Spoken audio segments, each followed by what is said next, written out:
Hello everyone, we're back for another recipe. This time we're making pork and chive dumplings. Super easy recipe at ito ang mga kakailanganin nating ingredients.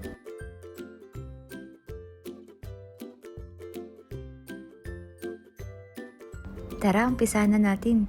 Sa ating mixing bowl, ilagay ang minced pork, asin, sugar, sesame oil,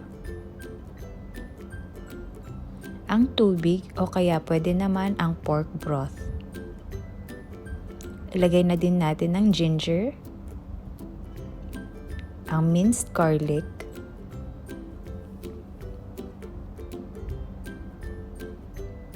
at ang garlic chives. Haluin ito in a circular motion. Once nag-combine na lahat ng ingredients, pwede na itong balutin.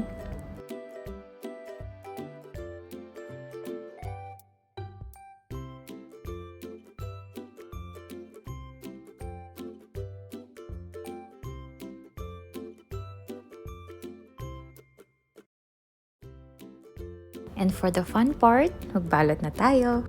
Kumuha ng dumpling wrapper at lagyan ito ng spoonful ng ating dumpling mix. Iayos ang mix sa gitna ng wrapper. Pahiran ng tubig ang paligid ng wrapper. Ito ang magsisilbing seal ng ating dumpling.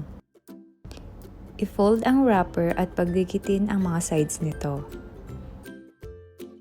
Gumawa ng 5 o 6 na pleats sa dulo ng dumpling wrapper. I-press ito ng maigi upang hindi ito bumuka.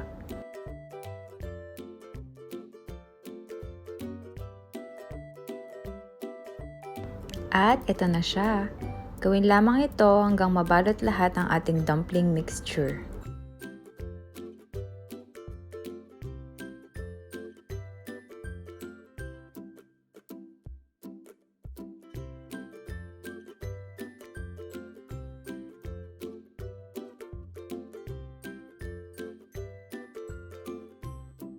Para sa portion na to, nakagawa kami ng 50 na dumplings. Madaming paraan kung paano magluto ng dumplings, pero for this time, gagawin natin ay steam. Magpakulo ng tubig sa ating steamer ng nasa medium heat. Pag kumulo na ang tubig nito, maaari na nating ilagay ang ating dumplings. Huwag lamang kakalimutang pahiran ng mantika kung saan ipapatong ang dumplings upang hindi ito dumikit.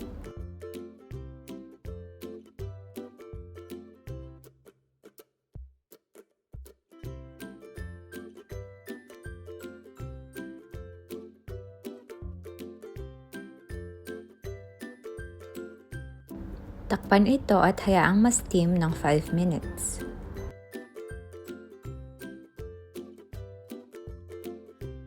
Pwede din natin gawin ang fried dumplings with crispy skirt. Ipiprito lamang natin ang ilalim nito sa konting mantika. I-arrange ito ng pabilog sa ating maliit na kawali.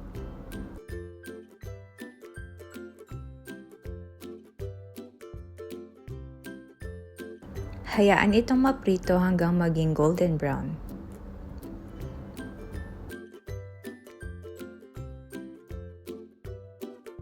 Kapag golden brown na ang lahat ng ilalim nito, maaari na nating ilagay ang slurry.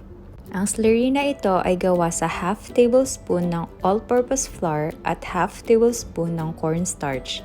Itunaw lamang ito sa 3 tablespoons ng tubig.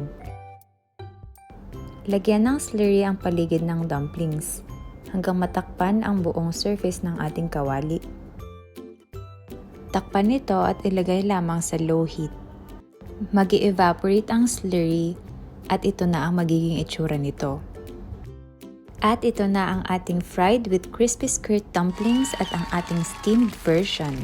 It's a perfect pair with a hot and spicy ramyun while binge watching your favorite K-drama. Thanks again for keeping up with us. Please don't forget to subscribe, like our Facebook page, and follow us on Instagram. Cheers!